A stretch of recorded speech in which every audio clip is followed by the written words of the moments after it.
네, 시작하겠습니다. 로마서 14장 22절부터 23절까지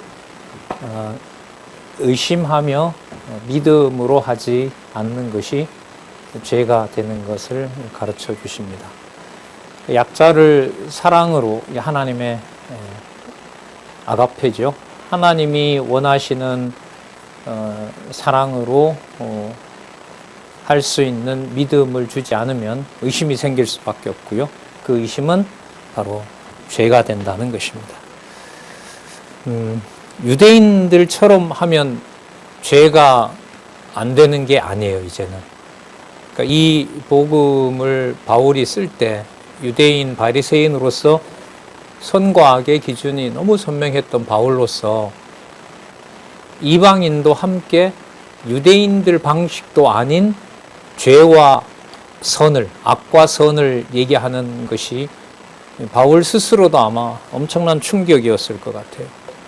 자, 그리고 그게 답이 바로 어디에 있냐 하면 유대인이든 이방인이든 내가 내 기준으로 선과 악을 실행할 수가 없고 하나님께서 하나님의 약속된 자녀일 때 그리고 그를 하나님이 세우시고 넘어지게 하는 것이 믿어질 때 그게 믿음의 증거가 되고 그게 죄가 안 된다는 거예요.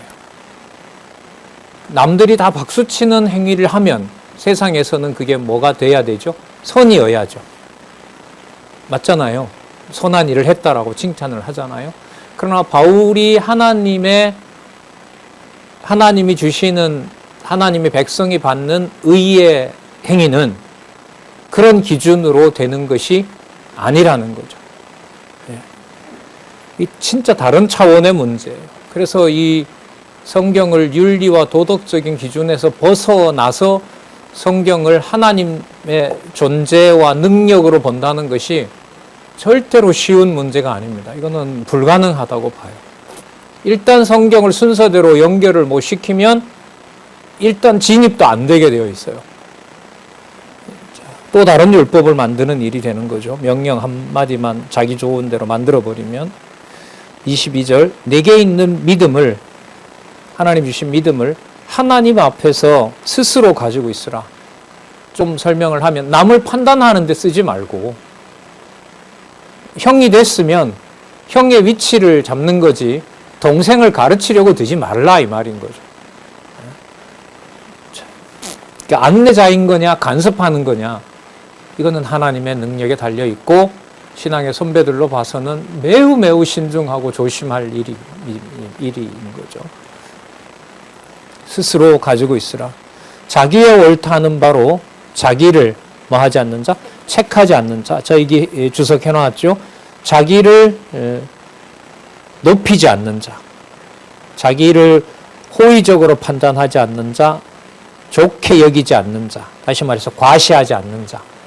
내가 이만한 믿음을 가졌다라고 그렇게 과시하지 않는 자가 복이 있다는 겁니다. 이 생활의 어떤 기술을 말하는 게 아닙니다. 이게 하나님이 해주지 않으면 불가능한다는 것이고 하나님이 해주신다면 어떤 이방인도 그가 하나님의 진리의 복음의 사역자가 된다는 겁니다. 바울의 사역자 중에 동역자 중에 전부 유대인이었습니까? 이방인이 훨씬 많습니까? 그런데 유대인들의 기준으로 보면 말도 안 되는 일이죠. 바리새인이 누구랑 다니는 거? 이방과 다니고 율법을 무시한다는 게 유대인의 정서상 받아들여지겠냐 말이죠. 2000년 전 사건입니다. 이것도. 의심하고 먹는 자는 정죄되었나니 이는 믿음으로 쫓아 아니한 연고라. 믿음으로 쫓아 아니하는 모든 것이 뭐가 된다? 죄가 된다. 그러니까 의와 죄라는 것을 우리가 판단할 수 있는 것이 아닌 겁니다.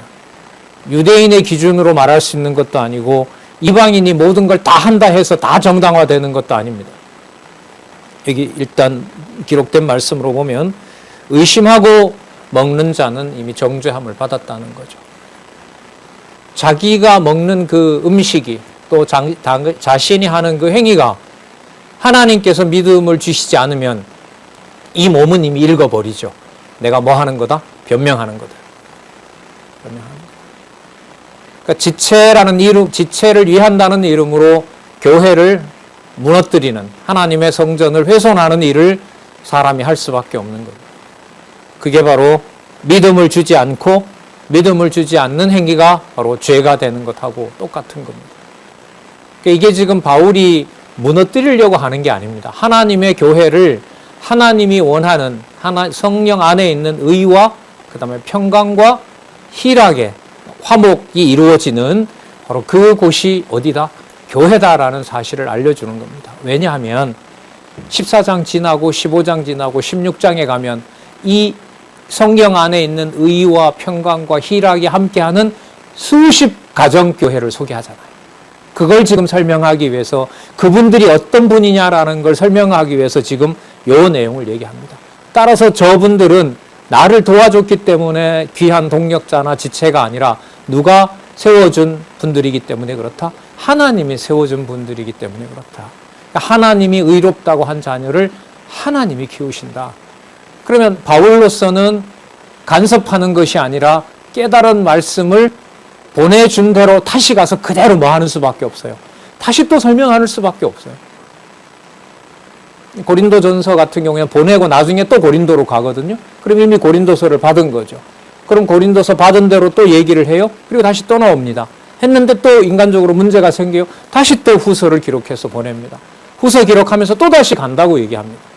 그러니까 바울의 여정 중에 보통 공들인 교회가 아닙니다. 고린도 교회가. 그러면 점점 바울이 시간으로 보면 관여를 많이 하는 것처럼 보이지만 교회 양력으로 보면 가는 횟수가 늘어나는 만큼 누구를 더 의존하도록 하는 거죠? 그렇죠. 이게 비밀인 거예요. 오래 많이 데리고 있는 자녀라고 한다면은 내 품에 계속 머물도록 하는 것이 아니라 횟수가 늘어나는 것은 누구 앞에 자녀라는 걸 알려주는 거죠. 하나님 앞에 자녀라는 걸 알려준다는 거하고 똑같은 공식입니다. 이게 지상에서 교회 생활의 비밀이었어요.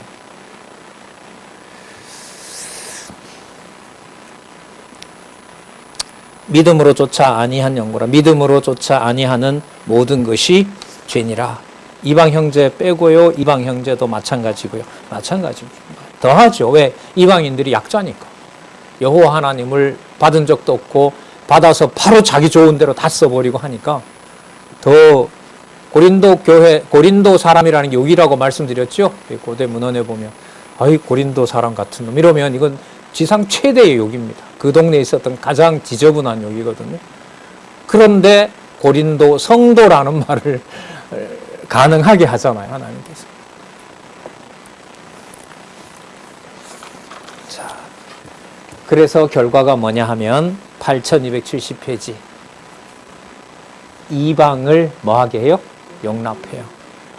그렇게 사람에 대한 모욕을 받고 있는 고린도 교회 플러스 유대를 침략하는 잔인한 누구까지 로마인까지 포함해서 그 가운데 성도를 용납하도록 하는, 거기 또 하나님 백성이 있을지 모르니까 그게 여러분 칭의의 복음의 한 단락을 짓는 사건이라고 보시면 돼요. 그 자체로 그 지체를 용납하는 일인 겁니다. 자, 15장 1절에서부터 3절 약자와 이웃을 기쁘게 할 것을 그리스도의 예로 가르칩니다. 그리스도의 예는 그리스도가 온갖 비방을 받았잖아요. 누구임에도 불구하고 하나님의 아들임에도 불구하고 뭘 위하여? 자기 백성이 받아야 될 수치를 본인도 받아야 되기 때문에, 그리고 화목제물이 되셔야 되기 때문에. 자, 그러므로 족속사 너도 큰 무리 없습니다. 그러므로 우리 강한 자가 마땅히 연약한 자의 약점을 담당하고 자기를 기쁘게 하지 아니할 것이라. 우리가 각 사람이 이웃을 기쁘게 하되, 이웃을 기쁘게 하는 것은 하나님의 선을 이루는 것이고 하나님의 교회를 세우는 겁니다. 그 다음에 답이 나와요. 이웃을 기쁘게 한 게 뭐가 되냐면 선을 이룹니다. 누구의 선을 이루어요? 하나님의 선을 이루죠. 하나님의 사랑을 이루는 것입니다. 자기 기준이 아닌 하나님의 선을 이루는 것이고, 그 결과가 뭐냐 하면 덕을 세워요. 덕을 세우는 게 여러분 오이코도메오예요. 하나님의 집을 세우다. 교회 맞죠? 그러면 자, 이웃을 기쁘게 하고 그것이 하나님의 선이 되는 것이고, 그것이 교회를 세우는 일입니다. 덕을 세우도록 할지니라. 그러면 덕이라는 것하고 믿음을 가진 하나님의 백성과의 관계로 본다면은 덕은 철저하게 누구의 능력과 영광이 구체화된 겁니까? 하나님의 능력의 영광이 구체화된 거죠. 그러면 여러분 거기에 듣든 안 듣든 말씀이 전해지는 기회가 있는 것과 전혀 그 여지가 없는 것은 차이가 클까요? 많을? 엄청 큰 거예요. 진짜 죽고 사는 문제라고 보시면 돼요. 거기서 하나님이 그 자리를 만들어 놓으시고 거기에서 자신에게 준 은사가 있고 그곳에서 하나님의 교회를 하나님의 교회 되도록 하나님께서 그 영광을 능력을 드러내신다고 보면 됩니다. 큰 일, 거대한 일에서는 이 일이 보이질 않죠.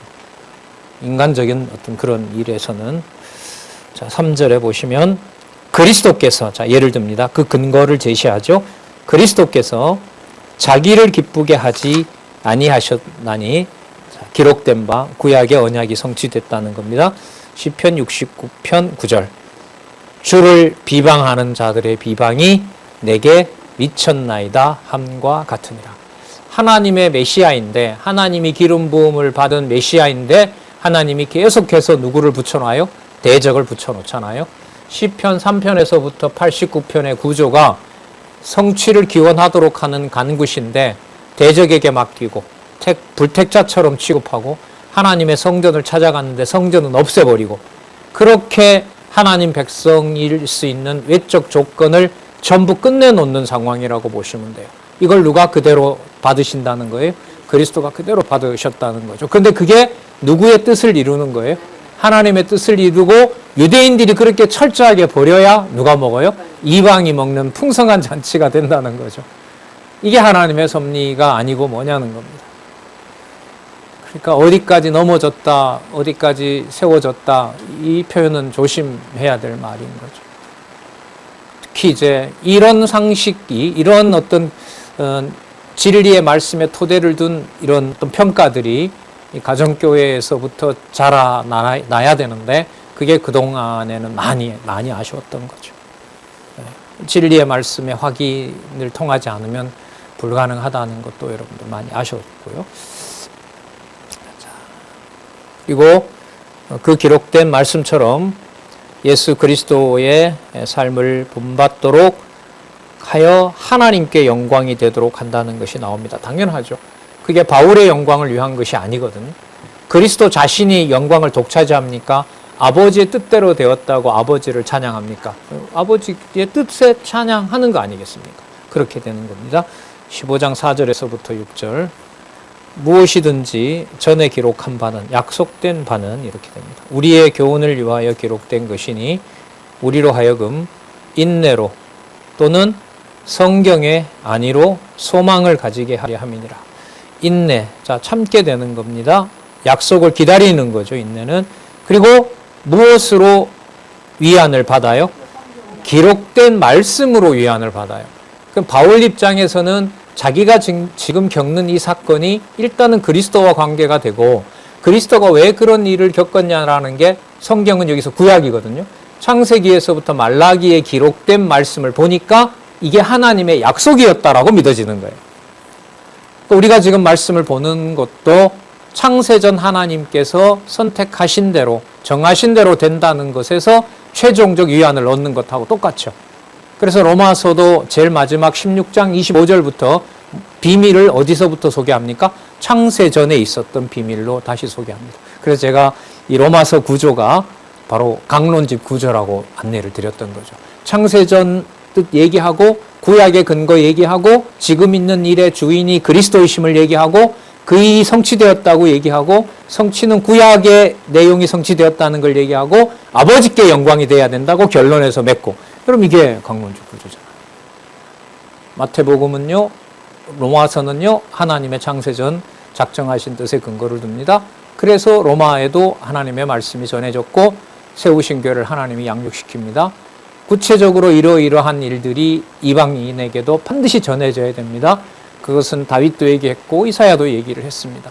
그러므로 지금 이 일은 하나님의 뜻대로 된 것이고 하나님이 세워나가는 겁니다. 하나님의 뜻으로 세우신다는 것을 구약이 얘기했습니다. 지금 결론에 구약 다시 얘기하죠. 그리고 이것은 창세전 하나님의 비밀의 영광이 선지자들로 이미 약속하신 것입니다. 로마서 16장 끝나죠. 그럼 여러분 로마서 구조만 그럴까요? 이 구조가 성경 전반을 다 지배할까요? 그걸 여러분들도 확인하시고 이미 이 저자는 그렇다라고 확인한 상태에서 제시해 놓은 겁니다. 그게 우리가 얘기하는 여러분 여호와 계시, 여호와의 존재와 능력의 영광을 계시한 진리의 말씀이라는 겁니다. 이 짧은 구절 속에도 확인할 수가 있는 겁니다. 인내로 약속해 주신 것을 하나님이 이루시는 것으로, 그것을 어디에서? 성경에 기록한 말씀이 믿어짐으로 거기에서 위안을 받는 겁니다. 그리고 그게 뭐가 돼요? 살아있는 소망이 되는 겁니다. 소망을 가지게 하려 함이니라. 이제 인내를 주시고 또 위안, 그러니까 위로를 해주시는 하나님이 너희로 그리스도 예수를 본받아, 자 볼까요? 서로 뜻이 같게 하여 주사. 아까는 약자가 그냥 자기는 못 먹는데 강자가 먹는 걸 비난하고 내 앞에서 어떻게 저럴 수 있느냐 하는 것을 비난하고, 강자는 하나님이 먹게 하는데 너가 무슨 상관이냐고 서로 뭐 했는데 자기 입장으로 변명을 했는데, 여기서 보시면 그리스도 예수를 본받는 것은 아버지의 정한 뜻대로 불평 없이 간 거 아니겠습니까? 자, 그러므로 그리스도처럼 그 삶을 본받게 하여 서로 뭐가 같게 하여 주신다? 뜻이 같게 하여 줘요. 그럼 뜻은 누구로 향한 뜻이죠?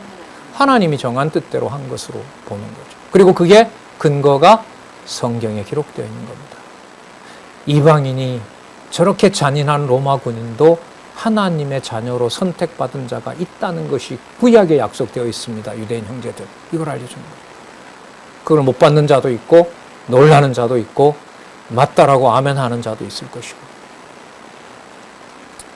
6절 그 결과 한 마음과 한 입으로, 육으로 보면 서로 다른 혈족이고 인종들이지만, 자, 한 마음과 한 입으로 누구에게로? 하나님께로. 하나님 곧 우리 주 예수 그리스도의 아버지께 영광을 돌리게 하려 함이니라. 그래서 사람의 손으로 보호하고 사랑했지만은 끝에는 그 손을 다 떨어내야 되는 거예요. 떨어내게 하시는 거죠. 오직 하나님께 영광이 되도록 안내하는 것으로. 그리고 바울의 일정을 보면 가르치고 일정 기간 됐을 때 자꾸 떠나도록 하잖아요. 떠나도록 하고 필요하면 다시 가서 만나도록 하고. 그게 여러분 이제 더 확대돼야 될, 어떻게 보면 교회 동력자 협회인 거죠. 1년에 한 번 그렇게만 모이는데 이게 1년에 한 번 모일 건 아니죠.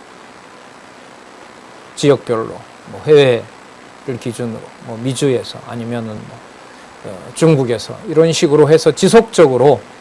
왜냐하면 주인이 있어야 될 필요는 없거든요. 주인은 오직 누구니까요?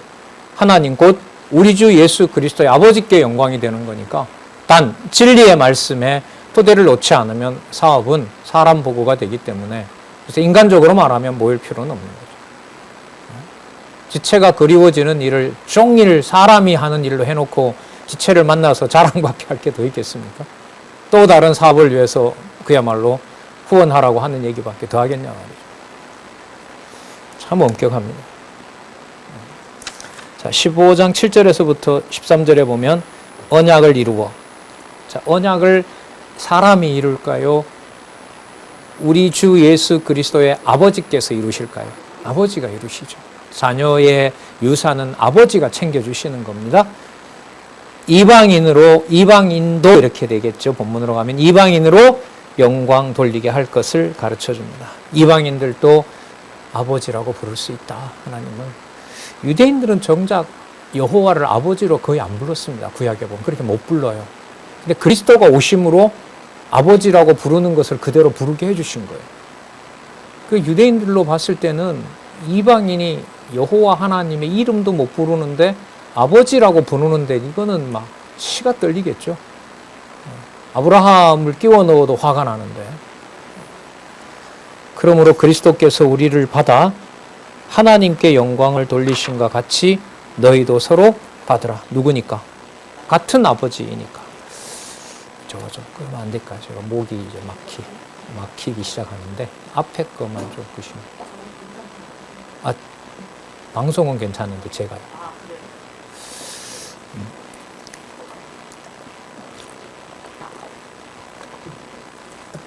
내가 말하노니 그리스도께서 추우시면 다시 또 들으시면 됩니다. 잠시 후에 내가 말하노니 그리스도께서 자, 이 놀라운 얘기가 나옵니다. 그리스도께서 누구의 진실함을 인하여, 그러니까 택한 백성 중에 누구도 있다는 진실, 이방도 있다는 진실을 위하여 할례의 수종자가 되셨어요. 할례는 누구에게만 주죠? 어느 백성에게만? 유대인에게만 줬죠. 그런데 이 할례가 누구에게도? 이방인에게도 된다는 사실을 그리스도가 이방을 위해서도 집사 노릇을 해준 거예요. 그래서 수종자가 집사의 어원이라고 했잖아요. 디아코노스. 먹여주고 입혀주고 때로는 주인을 위하여 목숨도 버리는 종의 일. 그게 바로 할례의 수종자입니다. 그래서 집사님 이럴 때는 대상인 집사님을 기억하시면 여러분 성경적인 게 아니고요. 아버지의 진실함을 위하여 아버지의 뜻을 완벽하게 이루신 누구? 그리스도를 생각하셔야 되는 겁니다. 할례의 수종자, 이게 여러분 집사의 출발입니다. 그래서 이 집사 직분에 대해서 당회와 노회에서 만들어 놓은 이 집사 직분에 저는 강한 유감을 표하는 바입니다. 근본 문제인 거죠. 그럼 하나님 백성 만드는데 그리스도가 하신 사역을 로마서 15장 8절에서는 무엇으로 소개하고 있다? 수종자, 디아코니아, 집사라고 합니다. 집사라고 얘기합니다. 집사님은 의미로 보면 예수님 한 분밖에 없어요. 그분이 유일한 집사세요. 아버지의 뜻을 육의 몸을 입고 온전히 수행하신 분 이분밖에 없어요. 그래서 앞으로 우리 내에서도 좀 다녔는데 집사 신청해, 자원해, 그 말 하시면 안 돼요. 하지 말아요. 그렇게 쉽게 할 얘기가 아니잖아요. 보시는 것처럼. 저 집사 신청할까요? 권사님 이러면 놀라야죠. 진짜? 진짜? 예. 교사인데요. 저 이제 집사 신청할래. 취직도 했고요. 연보 생활도 좀 할래요. 눈물 나죠. 자녀가 그런 말 하면 더 눈물 날 것 같은데, 진짜 죄송합니다. 디피컬트합니다. 어렵습니다. 얼마나 기다려야 될지 하나님의 자비가 있기를 간절히 구합니다. 자, 이 할례의 수종자의 비밀을 바울이 여러분 깨닫게 되는 게 쉽게 깨닫습니까? 온몸이 다 문드러집니까? 예. 누구니까? 그리스도가 하신 할례의 수종자 역할이었으니까. 진짜 눈물 나요. 고린도 후서만 눈물 나는 줄 알았는데. 이 바울의 이 역사적 배경이나 전체의 어떤 정황을 보면 여기도 진짜 말씀이에요. 할례의 수종자가 되셨으니 이는 조상들에게 주신 약속들을 누가? 여호와께서 조상들에게 주신 약속을 어떻게 하고? 견고케 하시고. 자, 유대인도 들어갑니다. 여기에는. 그런데 누구도 들어가요? 9절. 이방인으로 그 긍휼 하심을 인하여 하나님께 영광을 돌리게 하려고 한 그리스도의 일을 디아코니아, 집사라고 부릅니다. 기록된 바 이러므로 자, 근거 사무엘하 22장 50절, 시편 18편 49절, 신명기 32장 43절, 자, 시편 117편 1절, 이사야 11장 1절에서부터 1절 그리고 10절. 시편과 선지서 전부 다 우리 개념으로 보면, 우리 성경신학 구조로 보면 이방인들이 열방이 하나님의 자녀로 견고하게 서게 되는 것은 하나님의 약속이 이루어진 겁니다. 바울이 자기 기분으로 이 사실을 함부로 평가할 수 있을까요? 못하게 하시죠. 그 기준으로 하나님의 교회인 작은 가정교회를 적다고 내 마음대로 함부로 할 수 있을까요? 절대로 할 수가 없습니다. 거기서부터 출발하는 겁니다. 그래서 근간에 여러분들 우리 청첩장 받을 때 가정교회를 시작하려고 결혼합니다라는 말에 아마 매우들 기뻐들 하셨을 겁니다. 그런 말은 없었거든요, 과거에. 성경적 개념이잖아요. 기록된 바 이러므로 내가 열방 중에서 주께 감사하고 주의 이름으로, 이건 여호와로 번역돼야 될 것 같아요. 여호와의 이름을 찬송하리로다 함과 같으니라. 또 가로되, 자, 묵직하게 상당한 부분을 근거로 제시합니다. 바울 자신의 얘기가 아니라는 거죠. 또 가로되 열방들아 주의 백성들과 함께 즐거워하라 하였으며 또 모든 열방들아, 여기는 택한 하나님의 백성으로서 열방들요 주를 찬양하며 모든 백성들아 마찬가지입니다. 저를 찬송하라 하였으며 또 이사야가 가로되 이새의 뿌리 곧 열방을 다스리기 위하여 나는 이가 있으리니 열방이 그에게 소망을 두리라 하리라. 누구에서 나왔지만 이새의 뿌리를 두지만 열방도 이새의 뿌리에 나온 자를 찬양하게 되고 그의 자녀가 된다는 겁니다. 강론집 구조 맞죠? 뒤로 갈수록 뭘로 닫아요? 구약의 언약한 것을 이루었다고 얘기하고 구약은 창세전 하나님 언약의 뜻을 뒀다고 하죠. 그래서 여러분 이 로마서의 이 본문 자체 구조가 강론집 구조라고 보시면 돼요. 자, 16장에 가면 창세전까지 가니까요. 열방이 그에게 소망을 두리라 하였느니라. 자, 13절. 그러므로 소망의 하나님이, 자, 유대인뿐만 아니라 누구에게도 이방에게도 그 소망을 주셨고 이루신 그 하나님이 모든 기쁨과, 또 나옵니다. 아까 희락이라 그랬죠. 모든 기쁨과 평강을 성령 안에서, 믿음 안에서, 성령께서 확정해 주신 믿음 안에서, 그리스도가 완성하신 믿음 안에서, 우리가 은혜로 받은 믿음 안에서 너희에게 충만케 하사. 이루신 것 적용도 성령께서 해주셔야 됩니다. 충만케 하사. 누구의 능력으로? 예, 여기 또 성부, 성자, 성령. 그럼 창세전으로 갈 수밖에 없어요. 창세전 영존하시는 하나님의 존재의 능력, 영광. 이게 어느 곳에서 어떤 상황에서라도 혼자라도 듣게 하면 좋고, 바울이 아시아 교회가 다 버렸을 때는 혼자였을 거 아닙니까? 그때도 좋고, 서신이 오고 가면서 함께 해준 감옥에도 함께 간 동역자들이 한 명이라도 함께 하면 더 좋고, 그 상황에서 성령의 능력으로 소망이 넘치게 하시기를 원하노라. 따라서 칭의의 복음의 양육의 핵심은 하나님께서 하나님의 약속하신 대로 구약에 근거한 대로 하나님의 자녀를 이방이든 유대든 하나님의 모든 자녀들에게 누구의 영광을 찬미하려 하게 하는 것이다. 예, 주 예수 그리스도, 우리 주 예수 그리스도의 아버지께 찬양을 돌리게 하려 함이니라. 이렇게 해서 로마서에 강조하고자 하는 부분들이 이제 하나님의 뜻임을 알려줍니다. 그래서 15장 14절에서부터 33절에 보시면은요, 이방 지역의 전도에 뭐 하도록 해요? 합력하도록 부탁을 합니다. 왜? 이들도 누구니까? 형제니까. 형제로 확증을 했으니까. 그래서 여러분, 어떤 분에게 다른 분들은 모르고 우리만 하더라도, 우리 경우에 창세기부터 계시록까지 진리의 말씀을 그대로 끝까지 안내할 수 있는 이 일은 지상 최대의 사건이라고 보시면 될 것 같습니다. 근데 그 일이 흔치가 않잖아요. 만약에 우리 교회 학교 학생들이 대학을 졸업할 때까지 선생님들이 홈팀 교사 선생님들이 정해놓으신 대로 창세기부터 계시록까지 그 단계마다 글쎄 한번 2번 혹은 3번 혹은 자기가 스스로 확인하는 그런 일들이 이제 남아있는데 글쎄요, 뭐 제 참 잘못된 생각인지는 몰라도 그렇게 아직 뭐 저희들한테 와서 물어보고, 글쎄 여러분들 어머니 아버지한테는 강론집을 들고 얘기하고 성경 본문을 물어보고 이런 일이 있는지는 모르겠지만은 조금은 더 좀 바라는 마음이 크죠. 하나님 더 단단한 열매를 좋은 열매를 맺을 수 있도록 하나님 토대를 좀 더 놓아주시면 안 됩니까? 우리가 근데 하나님께서 차세대들이 볼 때 현상적으로 어른들 실수로 교회가 갈라지는, 분열되는 일을 겪었기 때문에 그 상처가 제가 만나본 학생들, 후배들에게는 아직도 큽니다. 그래서 가정교회를 얘기를 한다는 것이 쉽지가 않은 상황이었습니다. 과거에.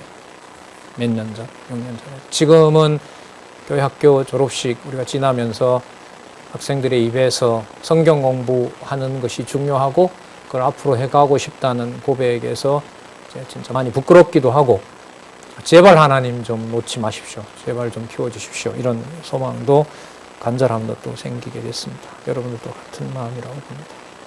자, 좀 멀리 가긴 했는데 다시 돌아오면 그래서 이방 지역에도 이방 지역 형제들을 위해서 합력하는 일은 필연적이고요. 우리도 하나님께서 정황을 좀 잘 순조롭게 하셔서 이곳에서 과거에 했던 것처럼 성경신학 연수와 같은 복음의 합력자와 함께하는 시간이 있었으면 참 좋겠습니다. 15절요. 그러나 내가 너희로 다시 생각나게 하려고 하나님께서 내게 주신 은혜로 인하여 더욱 담대히 대강 너희에게 썼노니 요점을 적었다는 거죠. 자, 대강이라는 말은 세상 이런 얘기가 아니라 하나님의 말씀을 여러분들에게 핵심적으로 사용을 했습니다. 썼습니다. 이 말입니다. 이 은혜는 곧 나로 누구를 위하여? 이방인을 위하여 누구의 일꾼? 그리스도 예수의 일꾼. 여러분 이게 하인이고 낱말은 다른 거지만 이게 바로 아까 수종자 개념이에요. 이게 바로 디아코니아. 디아코니아보다가 여러분 더 자유가 없는 자가 바로 일꾼입니다. 일꾼은 이게 하인이거든요. 종을 말하는 겁니다. 종은 다른 단어가 따로 있어요. 그러니까 디아코니아가 행동이라면 그걸 하는 신분이 바로 뭐냐면 종이에요. 그러니까 성경에 하나님의 종, 그리스도의 종 이 말이 나오는 거죠.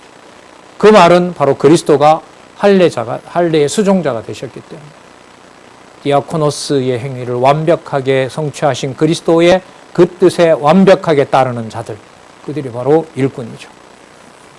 종입니다. 구약에 보면 하나님의 성전을 관리하던 자들이 바로 이 히브리어 번역입니다. 이 일꾼의 히브리어 번역이. 그러니까 성전의 직원들, 성전 관리를 하던 바로 그 성직 수행자들이니까요. 실체적으로 의미가 이루어졌습니다. 그 다음에 그와 관련된 개념이 나와요. 하나님의 복음의 제사장 직무를 하게 했다. 누구에게도? 그 다음에 나옵니다. 이방인을 제물로 드리도록. 이방인을 하나님이 선한 제물로 쓰도록 아름다운 제물이 되도록 하기 위해서 바울을 하나님의 복음의 제사장 직무를 하게 하신 겁니다. 제물이 되게 하신 거고요. 그것이 누구 안에서? 성령 안에서 거룩하게 되어. 당연하죠. 성령께서 성도를 어떻게 하는가? 거룩하게 한 자가 바로 성도이기 때문에. 그러니까 성령 안에서 거룩하게 되어 받으심직하게 하려 하심이라. 진짜 성경신앙 용어가 서술어로 확실하게 되어 있습니다. 받으심직하게 하려 하심. 되게 하려 하심. 하나님 하게 하심. 이제까지 살펴본 내용도 그렇고요. 참 이 교회 참 너무너무 위대한 사건이네요. 진짜. 그래서 17절에서부터 21절까지 하나님의 일을 듣지 못한 이방인에게 전파하는 겁니다. 자기 욕심으로 보면 함께하고 상황 좋은 곳에서 눌러앉고 싶겠죠. 누군들 그렇게 하고 싶지 않겠어요? 아닌 거죠. 그게 목적이 아니었기 때문에. 그리고 다른 진리를 그곳에서 늦게 가게 되면 다른 곳에서는 뭐예요? 다른 진리가 또 판을 칠 거 아니에요. 율법이 들어오게 되고. 그러니까 여기도 중요하지만 빨리 여기보다가 더 약한 지역으로 가서 다시 말씀을 전해야 되는 거예요. 붙잡건 안 붙잡건 이건 중요한 게 아닌 거죠. 바울에게. 18절 그러므로 내가 그리스도 예수 안에서 하나님의 일에 대하여 자랑하는 것이 있거니와 뭔가 볼까요? 18절 그리스도께서 누구를?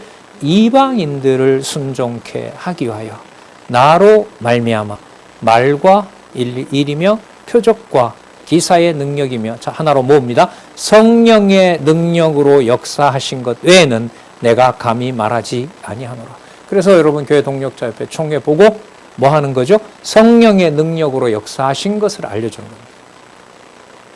성경적인 회합이 되어야겠죠. 됐으면 좋겠고요. 성령의 능력으로 역사하신 것 외에는 내가 감히 말하지 아니하겠노라. 좀 더 구체적으로 말씀드리면 누구 이름을 빼는 보고를 할까요? 제가 갔는데요. 여기서 빼버리고 하나님 하신 일을. 성경이 그런 거고요. 이 일로 인하여 내가 예루살렘으로부터 두루 행하여 일루리곤까지 그리스도의 복음을 편만하게 전하였노라. 고루고루 전했다는 거죠. 자, 그리고 내가 그리스도의 번역을 좀 손을 댔는데요. 제 번역한 대로 읽어볼게요. 새로 번역한 대로. 내가 그리스도의 이름을 부르는 곳에서는 내가 그리스도의 이름이 알려지지 않는 곳에는 이런 말이에요. 내가 그리스도의 이름이 알려지지 않는 곳에는 자 부정어를 여기 썼기 때문에 복음을 전하기로 힘썼다 이렇게 지 않기는 앞에 부정어로 넣은 거예요. 다시 읽으면 내가 그리스도의 이름이 알려지지 않는 곳에 복음을 전하기 위하여 내가 힘을 썼다. 왜냐하면 남의 터는 다른 진리를 말하는 거예요. 그러니까 진리가 아닌 거죠. 그릇된 내용 이외에 하나님의 교회가 세워지지 않도록. 그럼 다른 지역으로 가고자 했던 게 뭐 때문에 그래요? 거기에 세워놓은 교회가 흔들리기 때문에. 가서 내 영역을 확보하러 가는 것이 아니라 다른 진리가 침투해서 하나님의 교회를 흔들어 놓으니까 아까 말로도 하고 글로도 하는 거죠. 그리고 그곳에 가면 계시시대이기 때문에 그리스도의 종이라는 것을 확인하기 위해서 표적도 일으키게 하고요. 그 일들을 아까 얘기를 했고 그걸 그대로 사도 바울로 하여금 이방에도 실천하게 하신다는 얘기인 겁니다. 자, 그래서 이는 다른 터 위에, 다른 진리 위에 건축하다. 여러분 이게 바로 오이코도메오예요. 하나님의 집을 세우지 않고자 제가 다른 지방에 가기를 원하는 겁니다. 여러분이 잘못 알고 계신 것처럼 연보나무로 돌아다니는 게 아니고 동족을 위한 연보내라고 제가 돌아다니는 게 아니고요. 다른 진리가 세워주신 교회를 침투하기 때문에 그 약한 이방 교회를 제가 주의 이름으로 다시 세우도록 하나님이 보내시는 겁니다. 이렇게 보고를 하고 있는 겁니다.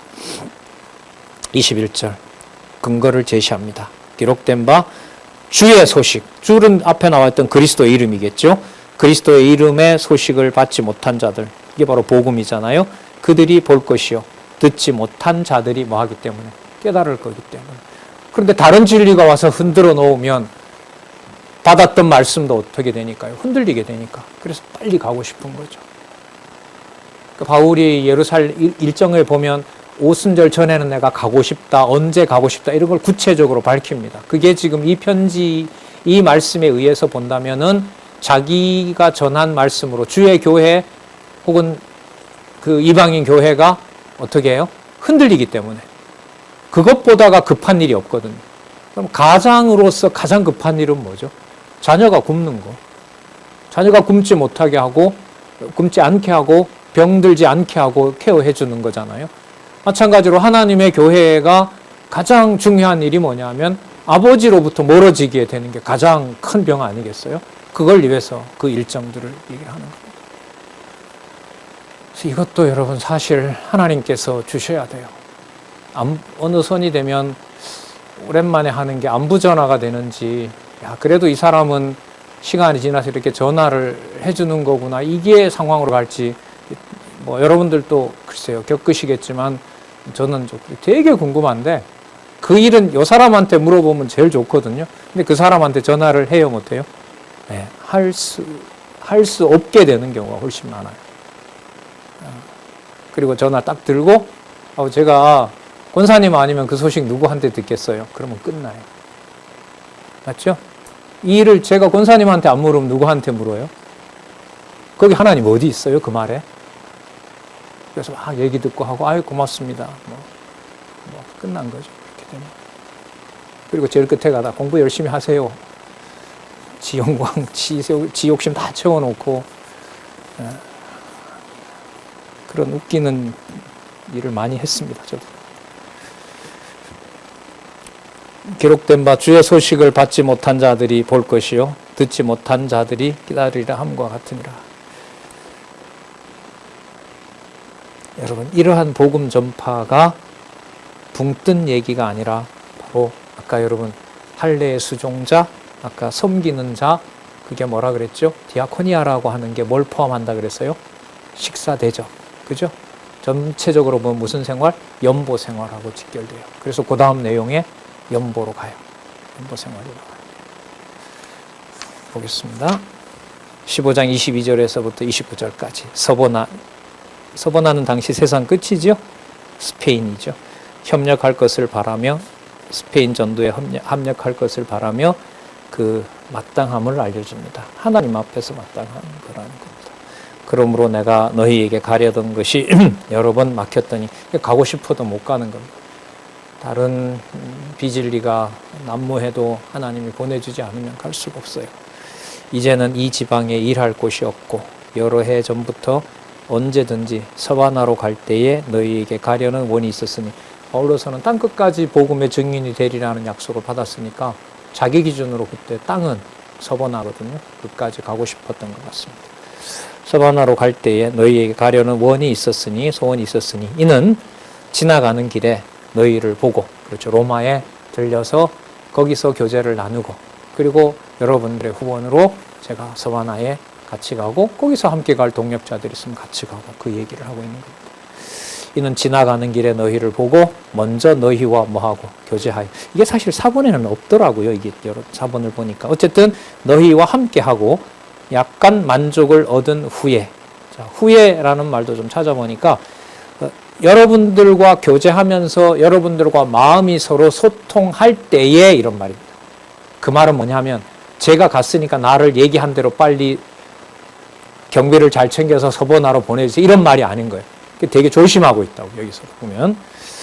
자, 특히 그 사건에서 일에서 함께 만족을 받을 그때에, 그래서 여러분들이 그리로 보내줌을 제가 바라기 때문에 그렇습니다. 자, 그러나 이제는 내가 성도를 섬기는 일로, 여러분, 이 섬기는 일이 할례의 수종자하고 똑같아요.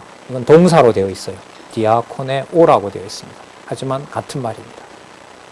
그러면 이 낱말만 보더라도 아까 15장 8절에 하나님의 진실하심, 하나님의 신실하심을 성취하기 위해서 그 수종자로 당신의 아들을 보냈던 것처럼 그리스도가 약속하신 대로 성령을 보내셔서 이방인도 복음에 합당한, 아까 누구라 그랬죠? 복음의 제사장 역할을 통해서 하나님의 제물이 되도록 하시는 사건, 바로 그 사건을 성경에서는 어떤 용어로 말한다고요? 수종자, 섬기는 일, 디아코메오, 명사로 보면 디아코니아. 이 개념 정도는 아시면 신약을 전반적으로 공부하는 데 도움이 될 겁니다. 디아코니아라고 말하고 사람이 하느냐, 성령이 은혜로 하느냐, 그것만 들어도 그 신학의 방향을 하나님께로 잡고 있는지 인간에게 잡고 있는지 구분할 수 있거든요. 자, 일반적으로 쓰는 용어들이기 때문에 우리도 좀 기억해 놓으면 좀 유익하지 않나 싶어요. 내가 성도를 섬기는 일로 예루살렘에 가노니, 이는 마게도냐와 아가야 사람들이, 유럽과 그 밑에 헬라 반도의 마지막에 있는 고린도 사람들이 예루살렘 성도 중 가난한 자들을 위하여 기쁘게 얼마를 뭐했다? 동정하였습니다. 여러분, 아까 섬기는 일하고요, 이 동정하고 같은 말이에요. 헬라어로 보면. 이것도, 죄송합니다. 동정은 뭐냐면요, 같은 말이 아니고 코이노니아예요. 그럼 아까 어떤 일이 뭘로 열매를 맺는 거죠? 성도 섬기는 연보로 코이노니아라고 하는 일로 뭐가 이루어져요? 마게도니아와 아가야 사람들이 연보가 누구와? 예루살렘 성도들하고 뭐하는? 교제하는 일. 여기서 보면 동정하는 일. 동정이니까 번역이 좀 약하죠, 우리가 봤을 때는. 이건 좀 번역에 손을 대야 될 것 같아요. 어쨌든 이 개념은 바로 함께 나누는 바로 코이노니아를 말하는 겁니다. 자, 기쁘게 얼마를 연보했다, 이렇게 보시면 됩니다. 그리고 거기에 교제가 일어났다. 교제가 일어나게 하려 함이니라. 저희가 기뻐서 하였거니와 또한 저희는 그들에게 빚진 자니. 그렇죠. 그들이 버렸기 때문에 우리가 먹잖아요. 만일 이방인이 그들의 신령한 것을 나누어 가졌으면 육신의 것으로 그들을 섬기는 것이 마땅하니라. 여러분, 이 섬기는 것도 디아코니아예요. 그러므로 내가 이 일을 마치고 이 열매를 저희에게 확증한 후에 저희를 지나 서바나로 가리라. 스파니아, 스페인. 내가 너희에게 나갈 때에 그리스도의 충만한 축복을 가지고 갈 줄을 아니라. 그러면 여기서 아까 복음의 빚진 자라고 얘기를 했으니까 그리스도의 충만한 축복이 로마 교회에 이루어진 것은 누구를 버린 대가인 거죠? 누구를 버린 결과예요? 유대인을 버린 거죠. 그런데 그 유대인 성도들에게 지금 누가 택한 백성인지는 모르나 그 고백하는 예수를 그리스도라고 믿는 교회에 기근이 온 거죠. 그리고 거기에 아가야와, 제가 봤을 때 이거는 우리로 말하면 전 세계 총회의 아마 연보행인 것 같아요. 글쎄요, 참 이기적인 생각인지는 몰라도 터키나 시리아 지역에 우리가 파송한 선교사가 있으면 우리가 모금했겠죠. 당장 해야죠. 여러 기관에 속해 있는데 저는 글쎄요, 저 상황 따라서 못했는데 그 기관하고는 마음이 잘 안 가더라고요. 만약에 우리가 파송한 선교사 알고 있는 분이 만약에 좀 더 넓게 보면 없더라도 교회 동력자 이름으로 터키 대사관 가면 되니까요. 얼마든지 할 수 있는 일인 거죠. 우리 내에도 구제팀이 있는 것처럼. 자, 이 열매를 저희에게 확증한 후에 저희를 지나 서바나로 가리라. 내가 너희에게 나갈 때에 그리스도의 충만한 축복을 가지고 갈 줄을 아니라. 누구의 축복? 그리스도의 충만한 축복. 아까 그리스도의 충만한 축복은 구체적으로 할례의 수종다 대신 그 본을 가지고 여러분들에게 가겠습니다. 저도 그렇고요. 여러분들도 그렇고 그 일을 다시 땅끝인 서바나로 갈 때에 이루어 주셨으면 좋겠습니다. 이렇게 부탁을 합니다. 진짜 아름다운 언어들이 빼곡합니다. 15장 30절에서부터 33절 동족과 예루살렘 방문 및 로마행을 위한 기도를 요청합니다. 하나님의 뜻이 이루어지기를 바랍니다. 형제들아, 내가 우리 주 예수 그리스도로 말미암고 성령의 사랑으로 말미암아. 자, 여러분 성자, 성령 또 나옵니다. 뒤에 33절에 가면 평강의 하나님, 아니죠. 30절 끝에 보면 나오죠. 너희 기도에 나와 함께 힘을 같이하여 나를 위하여 누구에게? 하나님께 빌며. 여러분, 예수 그리스도의 이름으로 기도하는 거지만은요, 기도의 대상은 바로 영존하시는 하나님이십니다. 자, 다시 볼까요? 우리 주 예수 그리스도로 말미암고 그의 수종으로 우리가 하나님 백성 되었고, 그리고 약속하신 성령이 오셔서 하나님이 주신 사랑으로 감동시켰고, 그리고 하나님이 주셨기 때문에 기도를 함께 이방인들과 하면서 누구에게 빌고? 바로 하나님께 빌고. 이게 여러분 기도의 본질인 겁니다. 이게 이제 어떤 특정한 행위만 말하는 것이 아니라 항상 기도한다라는 말씀은 이 복음을 듣지 못한 자들도 들을 수 있도록 하나님께서 해주기를 항상 기억하는 거죠. 그 기회를 보고 있는 거고요. 31절 나로 유대에 순종치 않은 자들에게 구원을 받게 하고, 유대인들의 남은 자가 있다고 했으니까 비록 그들이 버려서 이방이 받고 있지만 유대에도 남은 자들에게는 하나님 말씀이 전해지기를 간절히 원하는 겁니다. 또 예루살렘에 대한 나의 섬기는 일, 이것도 디아코니아예요. 거의 쏟아지죠? 이 개념들이 딱 여기서. 아까 무슨 개념으로 시작한? 예수님의 할례의 수종자 개념이 이루시는 거예요. 그게 구체적으로 이방 성도들과 유대인들에게 그대로 다 누구의 사랑으로 말미암아? 성령의 사랑으로 말미암아 그대로 적용하는 거예요. 그래서 말씀의 적용자는 누구냐면 성령이세요. 여기 나오잖아요. 성령의 사랑으로 말미암아 너희를 권하게 되는 거예요. 이 뜻은 사람이 만든 논리로는 안 됩니다. 복음을 알려줘야죠. 이 사건이 일어나고 있는 겁니다. 섬기는 일을 성도들이 받음직하게 하고, 이방인 거 더럽지 굶어 죽을지언정 나 안 먹는다 하면 어쩔 거예요. 그럼 굶어 죽는 것보다 더 심각한 게 뭐냐면, 비록 그리스도인이 됐다 하더라도, 예수를 그리스도로 믿는다 하더라도 이방인은 하나님이 약속한 대로 자기 백성 됐다는 것을 뭐 하는 겁니까? 받아들이지 않는 게 더 심각한 거죠. 그 일이 벌어지지 않기를 원하는 겁니다. 예루살렘에 대한 나의 섬기는 일을 성도들이 받음직하게 하고, 그러니까 주니까 받아라, 돈 주는데 왜 안 받느냐, 이런 게 아닙니다. 성도들이 받음직하게 하고, 32절 나로 누구의 뜻을? 하나님의 뜻을 쫓아 기쁨으로 너희에게 나아가 너희와 함께 편히 쉬게 하라. 원기를 회복하는 겁니다. 아까 그랬죠. 여기서 잠시 교제하고 진리 확인하고, 그리고 여러분들의 상황이 되시면 제가 서바나로 갈 때 함께 협력해 주시면 고맙겠습니다. 이렇게 보고하는 겁니다. 그 성도들도 궁금하겠죠. 그 다음 바울이 전 일정이 전부 다니는 일정이 있잖아요. 그러니까 여기 왔다가 어디로 가는지는 사도 바울 편지에서는 거의 일상이 되어 있는 것 같습니다. 그리고 누구랑 오는지. 이번에는 먼저 못 오고 디모데를 보냈다고 하던데 디도가 왔는데 소식이 없다고 그래. 어떻게 된 거지? 이게 이제 늘 관심 있는 겁니다. 33절 평강의 하나님께서 평강의 하나님 유대인이든 이방인이든 그 모든 자에게 샬롬을 주시는 그 하나님께서 진짜 예루살렘을 만드시는 하나님께서 이 모든 사람과 함께 계실지어다. 모든 사람은 바로 유대와 이방 전부를 말하는 거겠죠. 아직 만나보지 못한 성도들, 이미 만나봤던 성도들, 그들에게 함께 있다. 이렇게 맞춰도 칭의의 복음으로서는 참 분명한데요. 이게 진짜 16장으로 결론이 난다는 게 진짜 놀라워요. 그러면 평강의 하나님께서 너희 모든 사람과 함께 계신 경우가 여러분 16장에 보시면 나옵니다. 자, 무엇을 세운다고요? 유대와 이방을 초월해서 무엇을? 교회를 세운다. 이런 교회 세운다는 게 바로 오이코도메, 오이코스라고 보시면 됩니다. 자, 교회를 세워가는 생활. 그래서 이게 제가 봤을 때는 고린도 전서로 넘어가는 연결입니다. 연결. 자, 처음에 지체 간의 친교를 당부합니다. 아까 친교는 진리 안에서 교제는 아까 개념이 계속 반복됐죠. 무엇으로 시작한? 그리스도의 할례의 수종자 되신 사건에서부터 계속 지금 설명이 되고 있고요.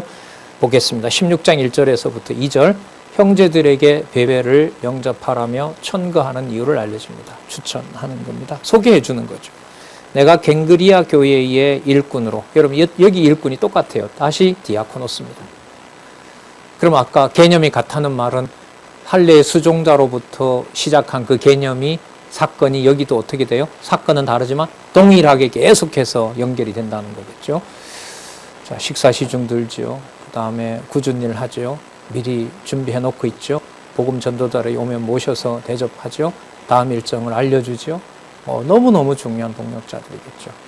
갱그리아 교회 일꾼으로 있는 우리 자매 베베를 저희에게 천가하노니, 자매라고 하니까 아마 훌륭하신 권사님이신 것 같아요. 베베를 저희에게 천가하노니, 자, 천가한다는 말도 좀 보니까 재밌더라고요. 집에서 함께 서 있는 분이라는 뜻이래요.